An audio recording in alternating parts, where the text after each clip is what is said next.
Welcome back, ladies and gentlemen. Grim the Lord of Salt here. Today we are playing WrestleMania, the arcade game, the actual arcade version, of course. I played this game as a kid, but I played it on the Genesis, where it was a very difficult game that basically kicked my butt. So today we're going to take a swing. This is Howard Finkel. Can't step on the finger. To WrestleMania by Midway.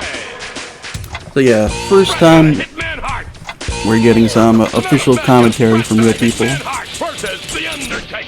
got Vince McMahon and Jerry Lawler providing commentary, and of course Finkel doing the game intro, which is awesome.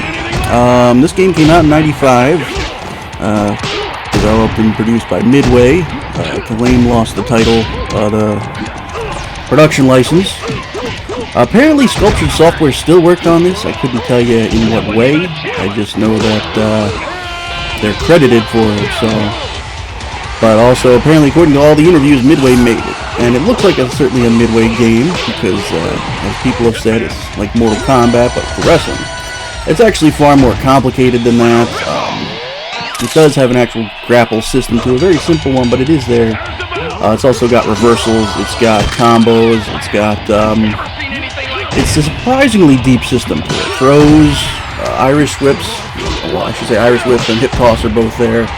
You can see uppercut. Of course, obviously, it's a little extra. A lot of people complain about this game. They don't consider it a real wrestling game because it's more of a fighting game. I also find that interesting because a lot of these same people will, when they play newer games, the first thing they'll do for a wrestling game is disable the stamina system, and then they'll disable the weight detection, and then they'll complain if the gameplay is not faster because they want it to be at like double or triple speed of real life. The classic rivalry, the Hitman and the Heartbreak Kid.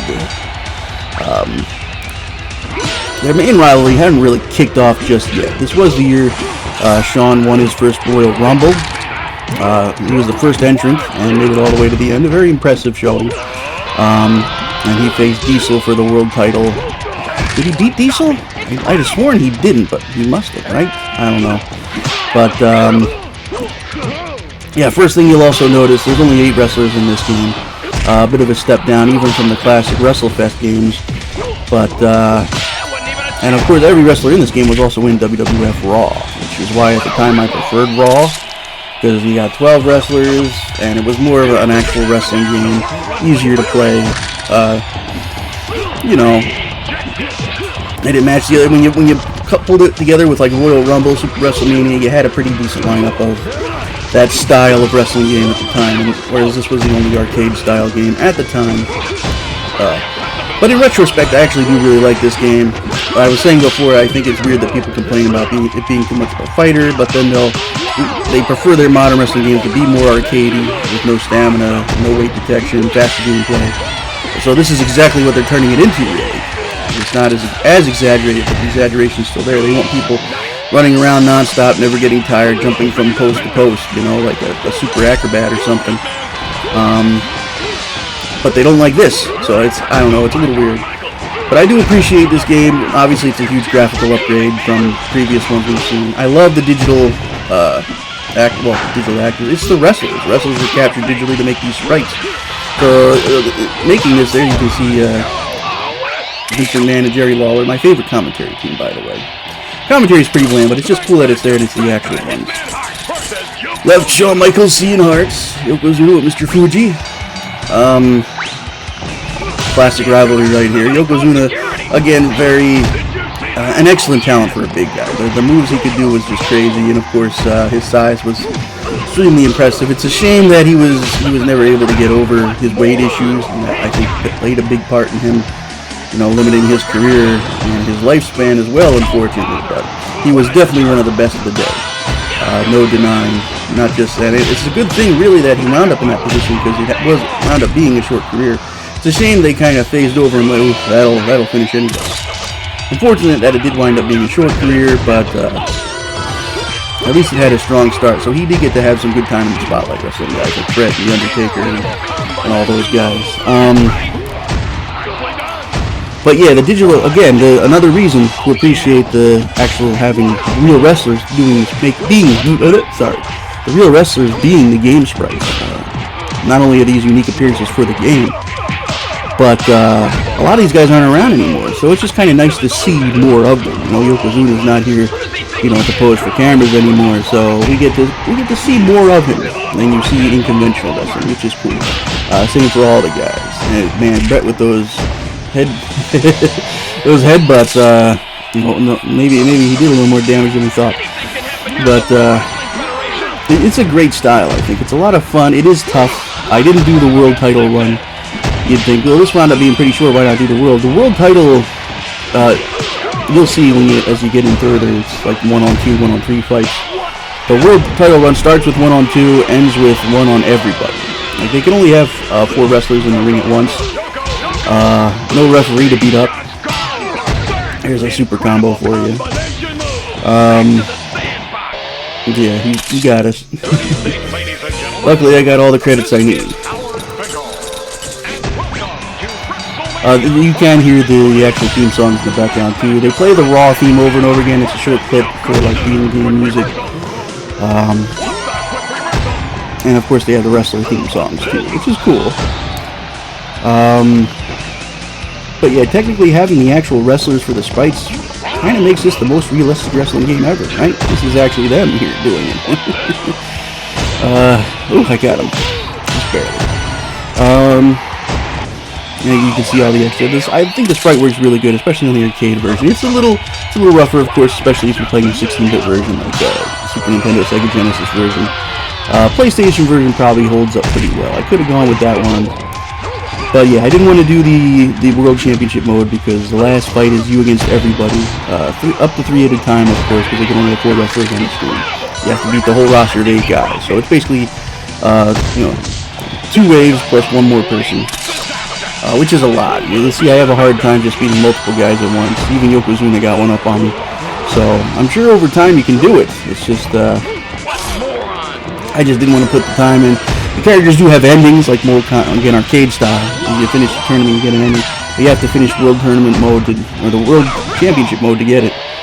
And they're actually really interesting. You can read them online. There's no cutscenes or anything. It's just written. But yeah. Good old Bam Bam, Beast from the East. Another extremely talented big man.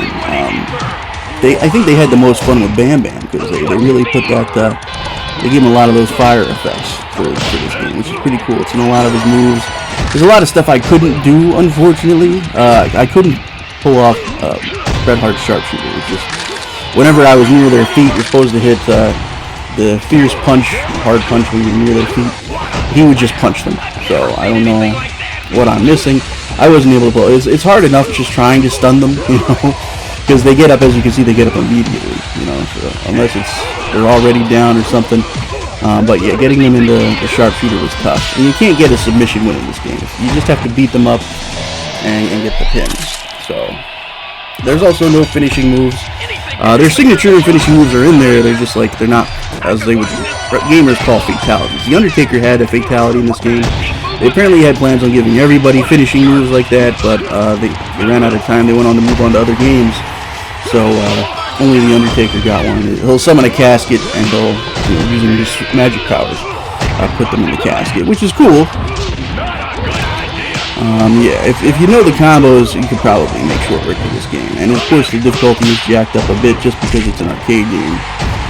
There is a way to kick out of pins. It's called a second wind. It has to be, what would be your final second round loss. Like, so it would be a whole fight loss. There you can see the big splash off the top, leaving me a smoldering pile of embers. Pretty cool. Pretty cool effects. Frame rate is at 60 frames for the original arcade game. I think the Genesis version is the only one that runs at like 30 frames instead of 60, which is unfortunate, but yep, there you can see second wind, but I'm at a severe disadvantage, so the chances of being able to roll this around is, yeah, he just has to hit me once and I'm done. No getting up from that, guys. Bam, bam.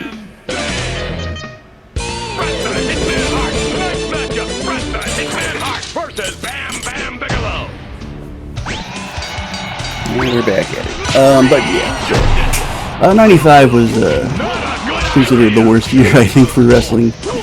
For the WWF, certainly. It wasn't much better in WCW, I think. Young Steve Austin over there. I think. Or no, he might have been in ECW by then, actually, so I don't know. I don't know what it was like in 95 there. But yeah, it was a rough year. We were coming off some really great angles and feuds in 94, and we would have some really great ones in 96, of course, but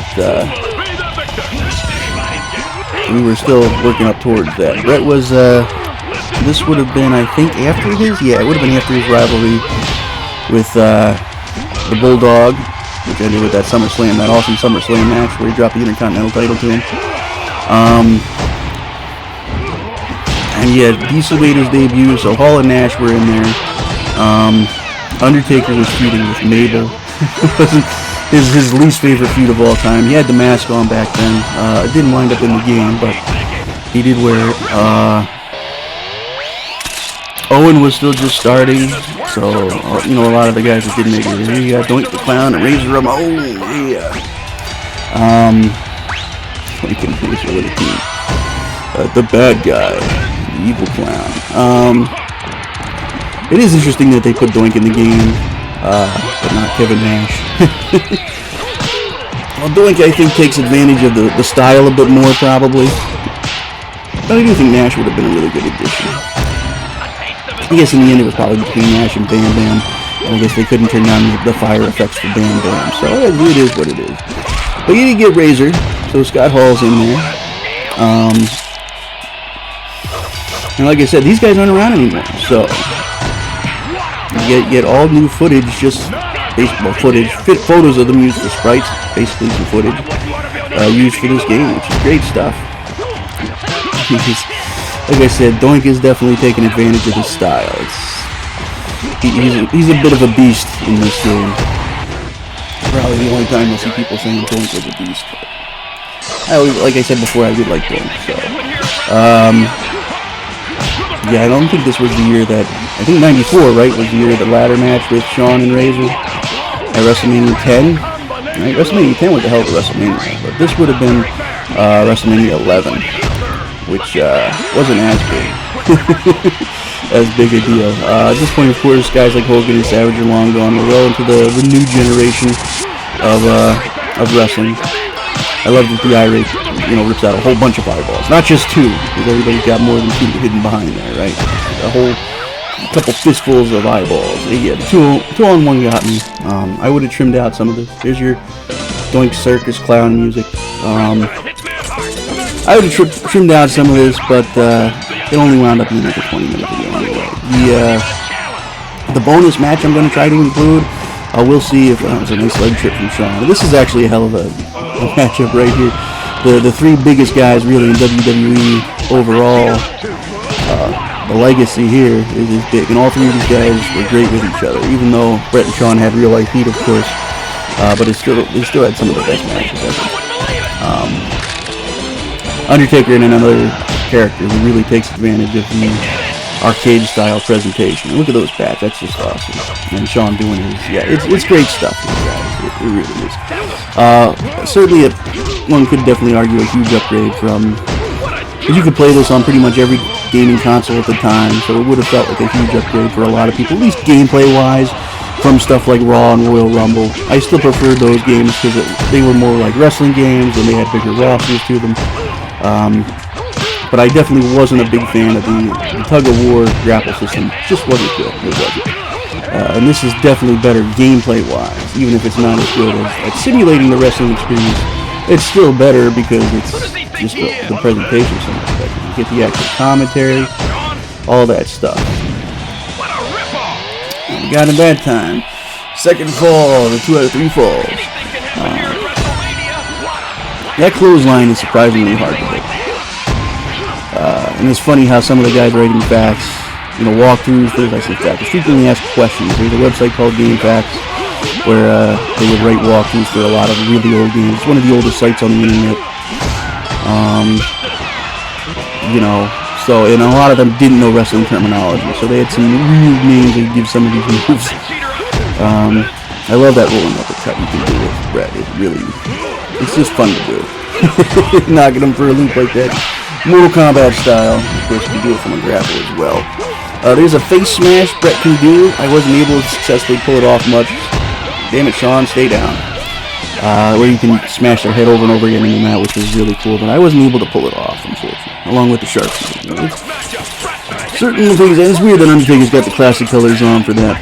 And here's another classic rivalry. Brett, Yokozuna, and Luger. Of course, these were the three guys that fought at WrestleMania 10 for the world title in different matches.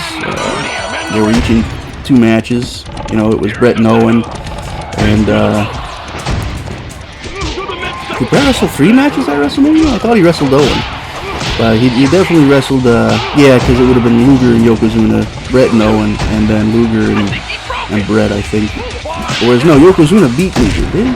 Oh, jeez, I don't remember that. But yeah, this is a classic trinity. These guys were fighting over the world title back in the day.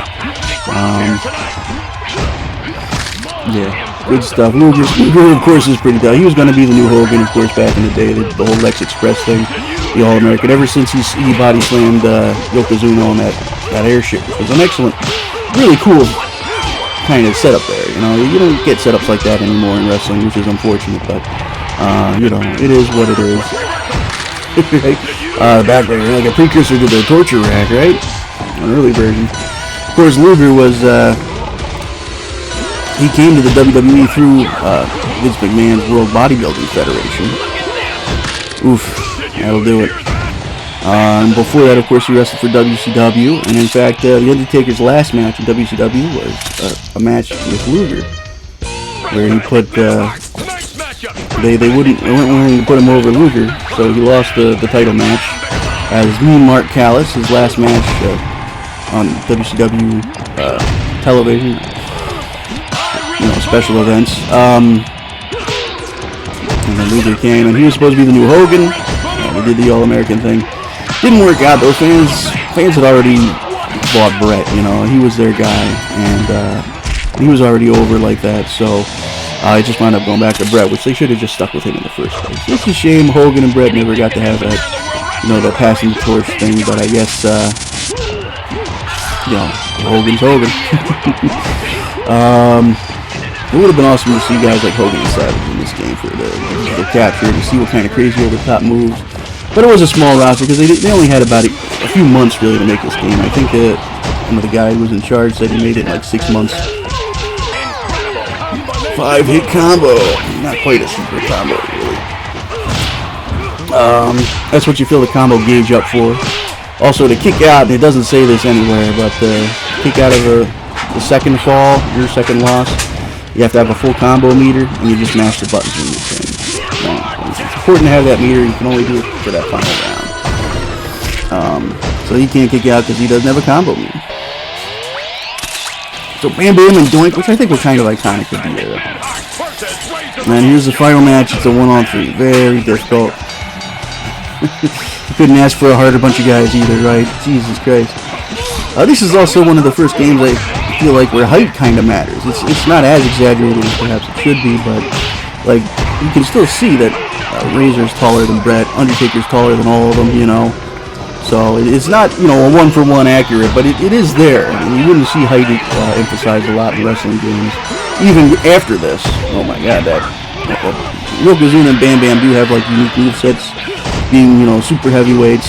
I like how when Yoko runs across the ring, you hear the thump, thump, thump, thump, and the whole screen shakes. It's just funny stuff. Yeah, 3-on-1's difficult, and that's why, like I said, you have to do 3-on-1 for the finale of. You have to do 2 of these in the World Tournament mode, because the World Championship mode starts with like the 4 or 5 1-on-2 bouts. Then you do 2 1-on-3s, and then you do the 1-on-3 where all the other wrestlers in the game come after you defeat one. You know, it'll be replaced by the next guy. So you have to go through all of them. I can't even imagine actually successfully doing that. I mean, people have done it. If you play it enough, I'm sure you get good enough, especially if you know how to do super combos. It probably gets really easy. And you block. You'll notice my play style, I just don't block. It's not a thing I do.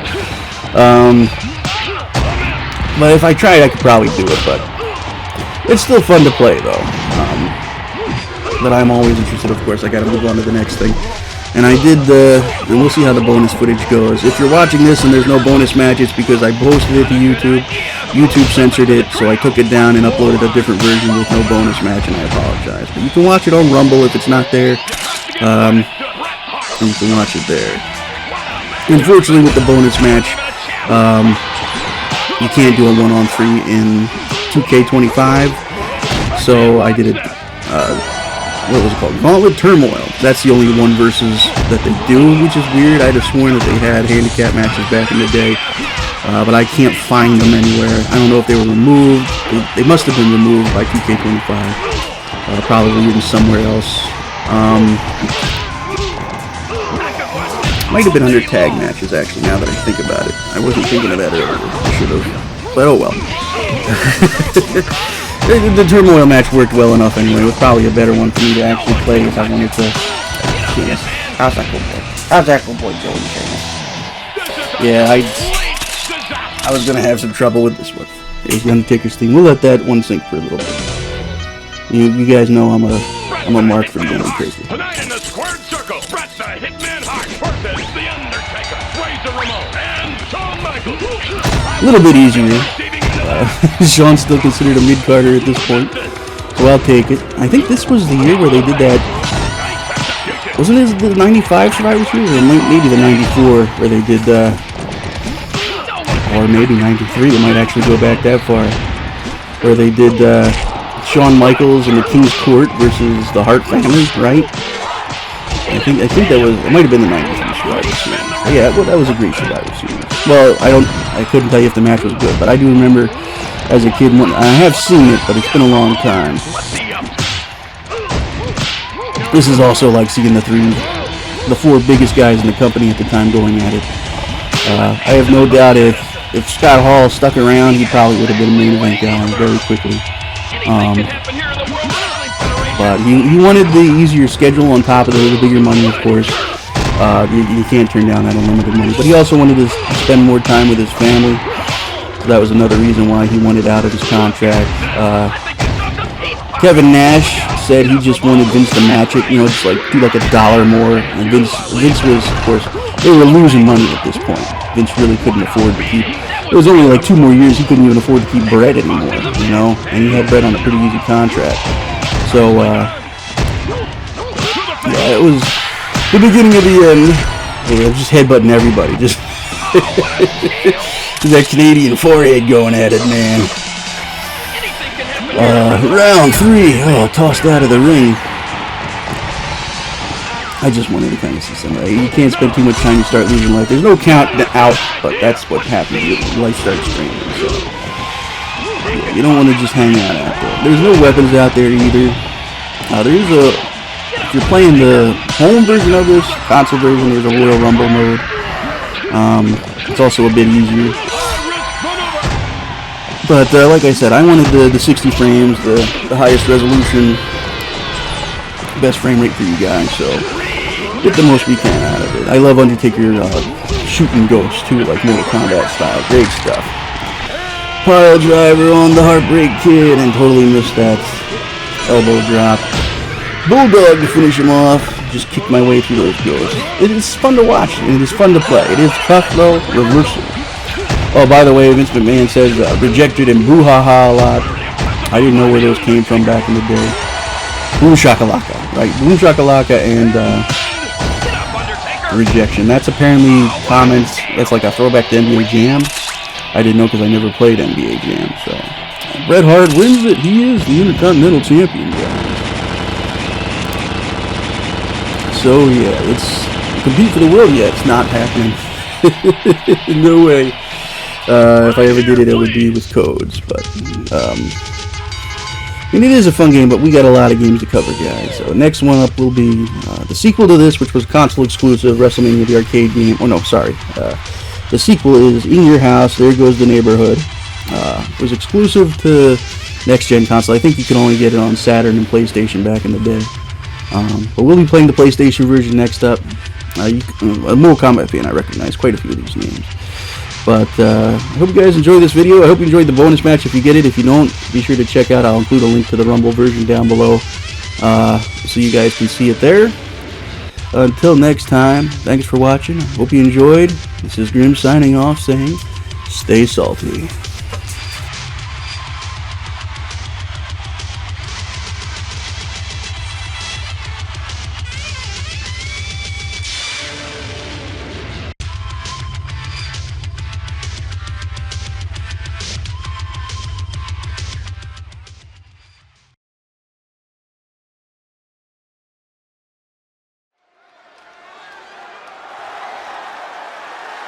The following contest is a gauntlet turmoil match. The rules of the match are as follows. 2 superstars will start in the ring. When one superstar is eliminated, a new superstar enters. Eliminations can occur by pinfall, submission, disqualification, or countouts. The match will be won if the first entrant eliminates all other entrants in the match.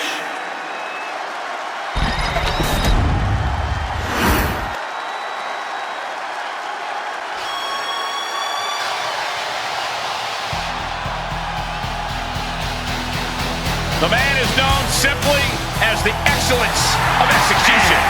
From Calgary, Alberta, Canada, weighing in at 235 pounds, Bret the Hitman Hart!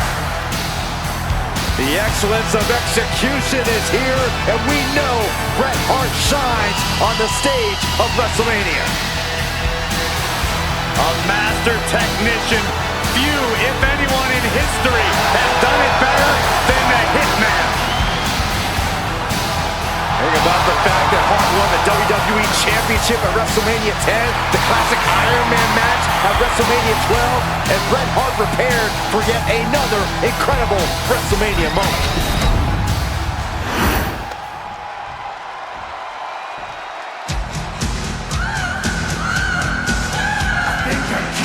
The Heartbreak Kid has arrived. Flashy and stylish as always. From San Antonio, Texas, weighing in at 227 pounds, the Heartbreak Kid, Shawn Michaels! Looks like Michaels is brimming with confidence, as usual. Shawn's an extraordinary competitor, and he knows it.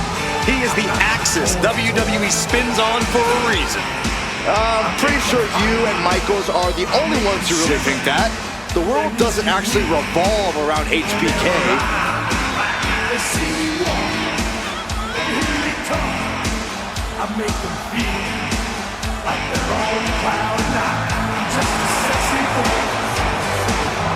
Mr. WrestleMania, the showstopper. We could go on and on, but nothing does the justice of watching Shawn Michaels perform like opening your eyes. Get your heart out, girls. Hands off the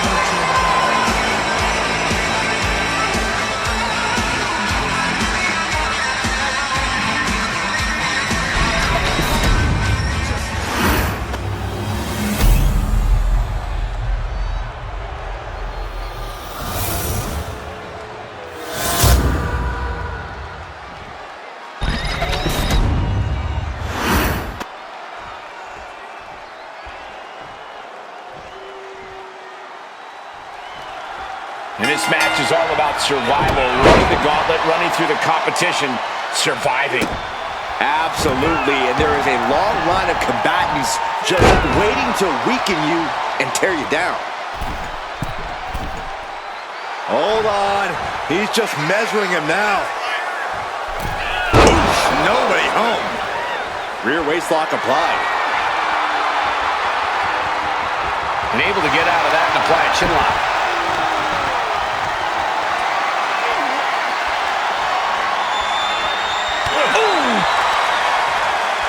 And locking in the armbar.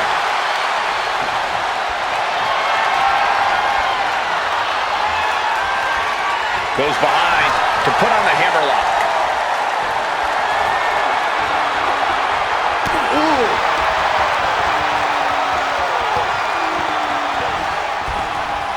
Ooh. This This has got to be demoralizing for Michaels. Michaels looking racked with pain. The Hitman remaining a step ahead.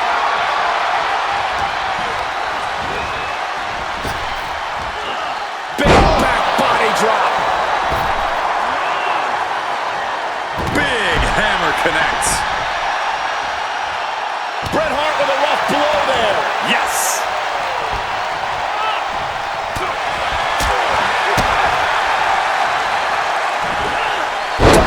Underhook suplex.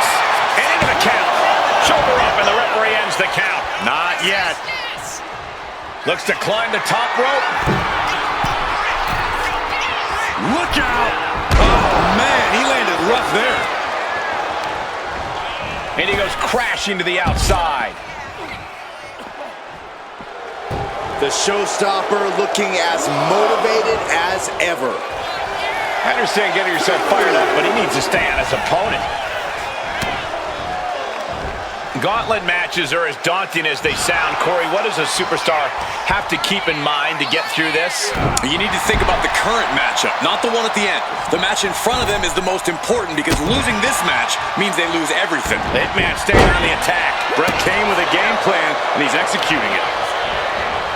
Stomping the arm.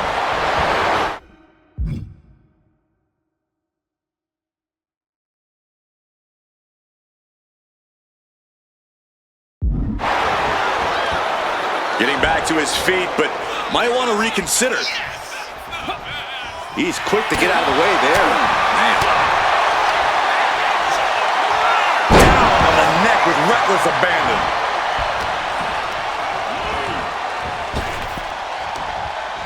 Arm wringer. Their opponent in a compromising position, but Fighting back, however, punches in the midsection. Big time atomic drop. That'll have you walking funny. Clothesline.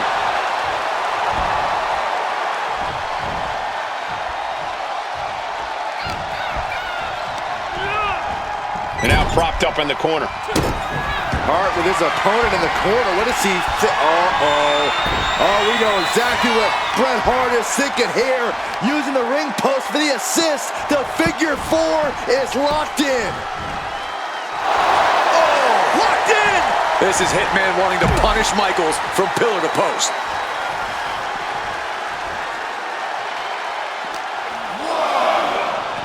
Into the steel steps. That's got to be a tide turner.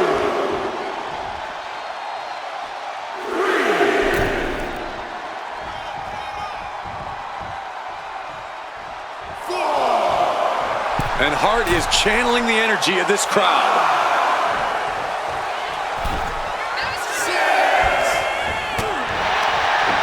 Michaels with the awareness. Oh, predicted what was coming. Great display of strength with the suplex. Oh, that knee rocked him. Ducks under. Let's go behind. Into a German suplex. The Hitman looking to cinch it in. Here it comes. The sharpshooter's locked in. Themes. Oh, He taps. He taps. Shawn Michaels been ejected from this gauntlet match. And after this, 2 more entrants to go. no slowing Razor Ramon down now as he makes his entrance in this gauntlet match.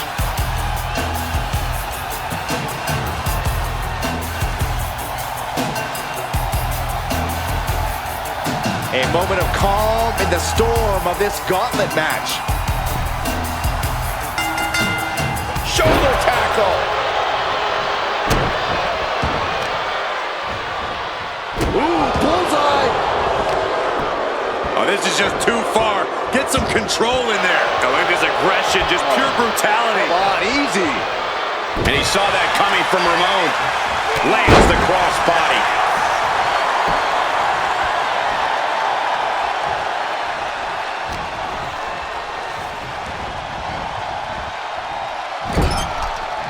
Uncorked a big punch. Gets the reversal. What a counter. Locking up with one another. And look at this, able to get wrist lock control.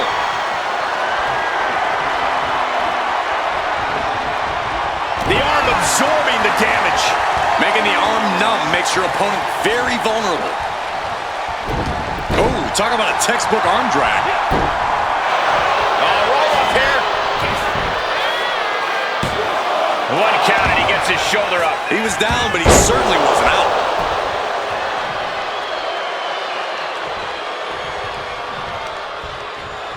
Shoved into the ropes and attacking the lower back.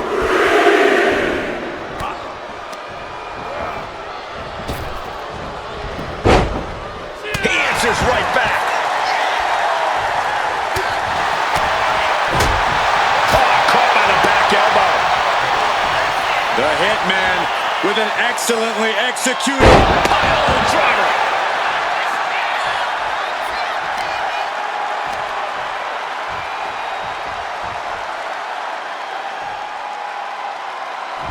Quickly the cover. No, he kicks out. He couldn't make much of that pin attempt. Placing him in the corner. Boom! What a right. He's placed into a precarious position. This superstar is obviously trying to end this in a big way. Why wait? Let's do it now. There's no getting up from this. Oh my gosh. From the top. The butterfly suplex. That wasn't just a move, that was a statement. Ooh!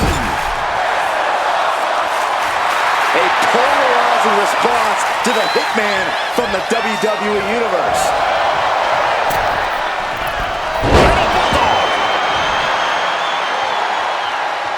He could pin his opponent right here. Wow, he kicked out. The end was in sight. Bret Hart looking to finish this once and for all. There's a sharpshooter. Pain just painted all of... One last gasp effort, and that'll do it.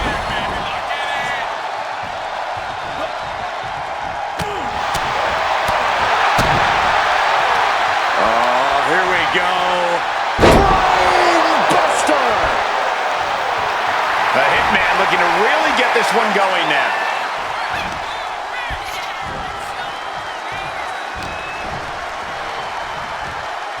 Double underhook applied. Butterfly suplex.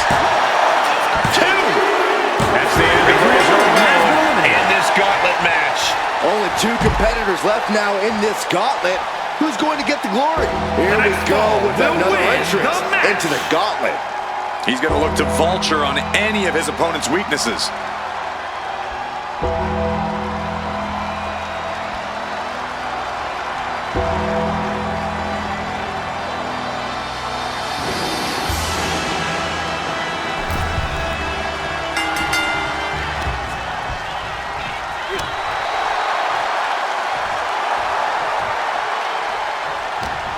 Sudden cutoff from Bret. A clash of counters, and these superstars did their homework. Big back body drop. What elevation.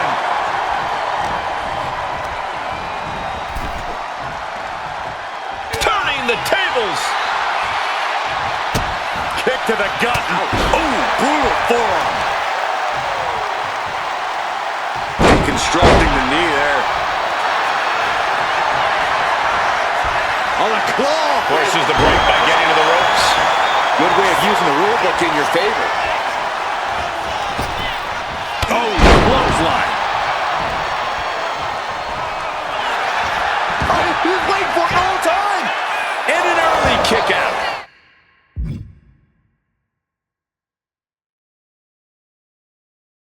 He just powered out there, Cole. Oh, stomping away. Oh my. Knee right to the back of the neck.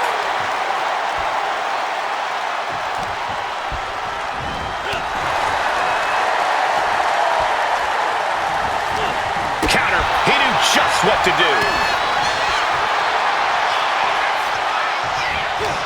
Uh-oh. Uses an elbow to disrupt that attack. That takes him down. Drop kick. The Hitman turning his attention to the WWE Universe. Neckbreaker. Leg drop.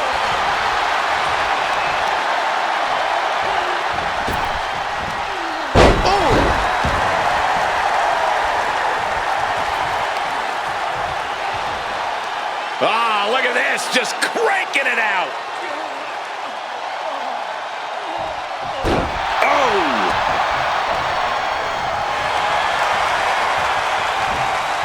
Brett was waiting for it. And this has become the Hitman with both legs trapped. Can Hart step through? There it is, sharpshooter applied. This is the moment when you're desperate to find a counter. One last gasp effort, and that'll do it. Ooh, merciless looking blow. Caught the leg. Oh, elbow to the knee. That'll hyperextend your leg. Brett hoping to goad his opponent into a costly mistake. Unloads a shot to the gut. Each shot landing with a little bit more venom. And Brett gets countered. The fight is on, and it's furious. Slugging away with everything they've got. Toe-to-toe, treating each other like heavy bags. Bullseye with the drop kick.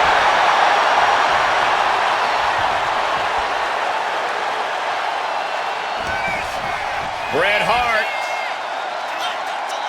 Pile driver. Pin. This could be it. And he fights it off. Getting that shoulder up now is huge. Stepping through. He's turning on the belly. He's got it in. The sharpshooter. This is Hart wins. And that's it. New champ. New champ.